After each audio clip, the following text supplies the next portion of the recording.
Eh ben, bonjour à tous. Donc moi c'est Tanguy, je travaille au CPIE du Haut-Jura. Donc c'est une association, c'est un centre permanent d'initiative pour l'environnement. Donc on fait pas mal d'actions d'éducation à l'environnement, notamment de découverte du patrimoine naturel, du patrimoine humain, des choses comme ça dans la région. Et donc aujourd'hui je vais vous mener en balade, donc sur une balade qui est quand même assez longue puisqu'on va marcher pendant on va dire à peu près 8 km. Sur à peu près 3 heures.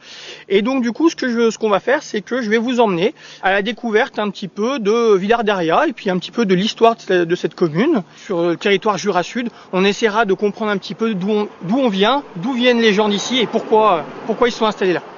Alors vous allez vous rendre compte que on va traverser différents milieux, on va voir des ruines gallo-romaines, on va traverser des grandes forêts.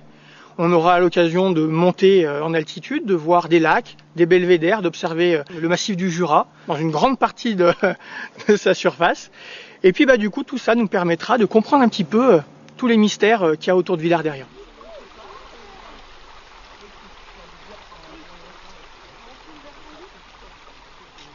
Alors c'est ici que va commencer un petit peu notre parcours.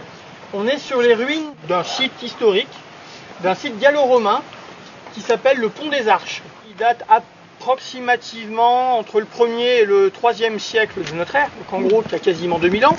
C'était une sorte de point de passage entre le bas, on va dire le sud de la France, et puis tous les pays qui étaient plus au nord, Allemagne, Belgique, etc., etc. Ça, on s'en est rendu compte parce que quand ils ont fait les premières fouilles archéologiques, ils ont vraiment commencé à s'intéresser au site. Ils ont trouvé des grosses pierres creusées où du coup les gens pouvaient faire des offrandes. Du coup ils mettaient une pièce ou deux comme nous on pourrait le faire quand on va dans un musée ou quelque chose comme ça. Et là-dedans ils ont trouvé des pièces de je ne sais plus combien de pays différents. Ici ce qui se passait qui était surtout très intéressant, c'est que vous aviez des prêtres qui arrivaient à faire surgir l'eau de la roche et qui du coup cette eau qui surgissait comme ça de la roche, elle avait des pouvoirs de guérison, elle permettait d'être plus proche des dieux, etc. Et ben allez, on va reprendre notre petite balade, on va continuer sur le chemin là-haut, on va monter, et puis gardez en tête, essayez de réfléchir à comment ils ont pu faire ces Romains, enfin ces gallo-romains, pour faire sortir de l'eau comme ça. Parce que c'est quand même pas fréquent de l'eau qui sort comme ça de la roche. Sur commande. Vous allez être en fait des détectives aujourd'hui, parce que autour de Villard-Daria, il y a plein de légendes, il y a plein d'histoires qui remontent à plus de 2000 ans. Et figurez-vous que cette histoire, tout ça, en fait, c'est même encore un petit peu un secret aujourd'hui. On ne sait pas vraiment ce qui s'est passé ici. Alors c'est vous aujourd'hui qui allez essayer de découvrir un petit peu tous ces mystères. Donc on va rencontrer plein de choses au fil de notre balade. Et puis je vous questionnerai un petit peu sur ce que vous allez voir, ce que vous allez entendre, sur ce que vous allez découvrir. Et puis au fur et à mesure, de fil en aiguille, vous allez essayer de réfléchir de l'autre côté et de percer finalement les mystères de l'Eria, de toute cette histoire. Alors là, on est sur un site un peu particulier. Ce que vous trouvez autour de vous, c'est de la menthe aquatique. Et pour autant, il n'y a pas d'eau. Et j'ai fait la même animation la semaine dernière. Là, j'avais les pieds dans l'eau. Ce trou, c'est le puits blanc. C'est en fait une doline. C'est-à-dire qu'en fait, ici, on est sur un grand massif karstique. Donc en gros, il n'y a que du calcaire sous nos pieds. Et le calcaire, il est complètement fracturé, complètement cassé. Et du coup, quand il y a de l'eau qui se pose par-dessus, elle s'infiltre et elle va regagner un point un peu plus bas. Parce que là, en fait, le calcaire, c'est une roche sédimentaire. Donc on peut trouver des fossiles dedans. Ça veut dire qu'ici, avant, il y avait la mer. Et c'était il y a entre 325 et 120 millions d'années. Donc ça remonte quand même. Mais à l'époque, c'était les Bahamas ici. On avait plutôt des atolls avec cocotiers, etc., etc. Et puis il faisait bien plus chaud que là. Déjà qu'il fait bien assez chaud. Il y avait des cocotiers. Et ouais. Et maintenant, il n'y a plus tout ça. Du coup, en fait, c'est la poussée des Alpes qui a forcé le Jura à se contracter. Parce que c'est une roche qui est beaucoup plus molle que le granit qui est dans les Alpes. Et puis finalement, ce qui s'est passé, c'est que ça a accentué ces fractures, ces cassures. Et l'eau de pluie, qui est légèrement acide, a rongé petit à petit le calcaire. À certains endroits. Alors des fois, elle a vraiment rongé. Donc vous devez avoir ici, très certainement, une petite zone qui était moins solide que les autres. Et en tout cas, ça a tellement rongé que, hop, ça, des fois ça arrive à avoir un petit peu d'eau, mais...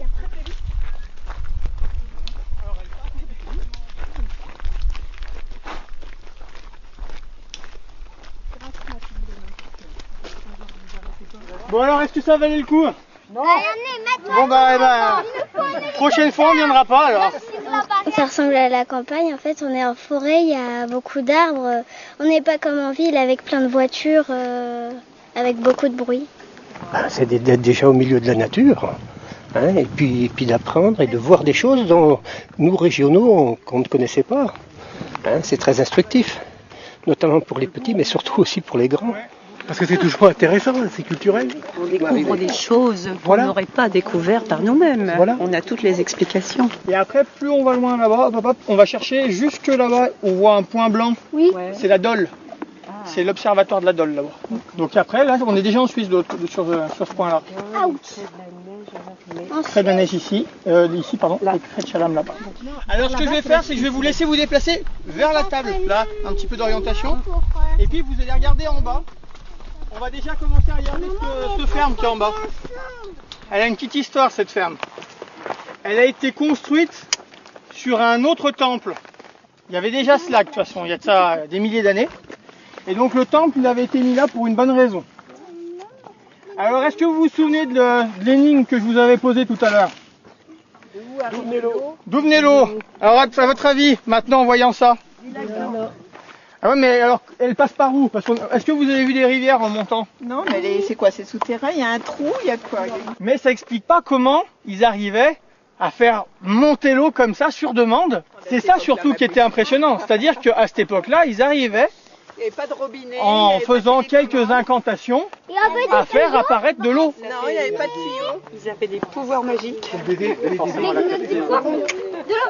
Il y a de ça plusieurs milliers d'années, du coup, effectivement, ils avaient compris, d'une façon ou d'une autre, que l'eau qui partait par cet endroit-là, eh ben, elle apparaissait ailleurs, effectivement. Et pas, le ailleurs, c'était pas le puits noir, pas le puits blanc, c'était le pont des Arches directement. Alors en fait, c'est même, ils étaient même quand même très intelligents. Ils avaient réussi à capter 12 sources pour les amener au pont des Arches. Donc nous, aujourd'hui, si on voulait refaire la même chose, on aurait du mal, je pense. Hein. Par contre, il fallait réfléchir, il fallait calculer un petit peu. Parce qu'entre le temps où on ouvre le barrage et le moment où ça ressort là-bas, nous, il nous a fallu combien? 1 heure pour monter. Ben là, il faut 12 heures pour que ça descende. Ah oui. Donc mine de rien, ça prend du temps. Donc tout à l'heure, on voyait le barrage là. Alors ça, c'est pas le barrage d'époque. Voilà. Ça, c'est un barrage qui date de 1909, qui a été refait du coup pour accélérer en fait le débit des machines en bas, parce que du coup, il fallait plus de courant. À l'époque, en fait, l'ancien barrage, vous en avez un qui est à peu près à ce niveau-là, qui date de 1800, et l'ancien barrage est encore un peu plus loin. Donc vraiment plus loin là. Alors, juste pour vous remontrer un petit peu sur un schéma ce que vous avez vu depuis tout à l'heure. Donc on est un petit peu dans ce cadre-là où nous là, on avait de l'eau en surface qui allait dans une perte. Donc la perte, c'est ce qu'on a juste ici en fait, hein, finalement. Donc on a de l'eau en surface, un cours d'eau, puis qui disparaît d'un coup. Cette perte, elle plonge dans le calcaire, sous nos pieds. Des tout petits conduits qui doivent au maximum avoir la taille d'un pouce. Mais ça suffit pour conduire, tous réunis, voilà, pour conduire finalement un ruisseau. Et puis même si là l'eau s'arrêtait, si on n'en avait plus dans la perte, on aurait quand même de l'eau qui descendrait là-bas, parce que le lac, il n'est pas complètement étanche. Il y a de l'eau qui part un peu sur les côtés. Quand il pleut, il y a de l'eau qui tombe un peu tout. Des gouttes peuvent passer, voilà, mais tout doucement. Et ben en fait, c'est cette petite filtration, ce tout petit passage, qui va faire en fait que les sources, même en plein été quand il n'y a pas d'eau, elles vont quand même continuer à couler. Sur la gauche, on voyait la forêt, mais en fait ça continuait un petit peu cette vallée là, et elle continue jusqu'à des tourbières qui vont assez loin, et donc là qui récupèrent l'eau puis qui la contiennent comme des éponges, et au fur et à mesure qu'il y en a moins d'un côté, ça s'équilibre, du coup le niveau baisse, et hop, pour toujours finalement avoir un tout petit peu d'eau qui reste par là. Exactement, c'est ça, c'est les vases communicants. Et donc du coup c'est comme ça que finalement on a toujours de l'eau. Et les gallo-romains ils avaient tout compris, comment ça fonctionnait, où il fallait se mettre, comment il fallait mettre un barrage, comment l'utiliser, le temps, Mais donc ils avaient quand même bien compris le fonctionnement du site pour justement voilà, l'exploiter à son maximum. Ce qui m'a beaucoup plu, c'est en haut de la montagne, ce qu'on voyait, le lac, les falaises. C'était beau. Je m'attendais à voir que des montagnes, pas un lac, des gens. C'était plutôt bien. Et ben allez, on va redescendre tranquillement en suivant la voie romaine cette fois. Par où? Enfin, une voie romaine. Si, abracadabra, c'est moi le plus fort. Ouais, il n'y en a pas qu'une. Bah, par où? Par là.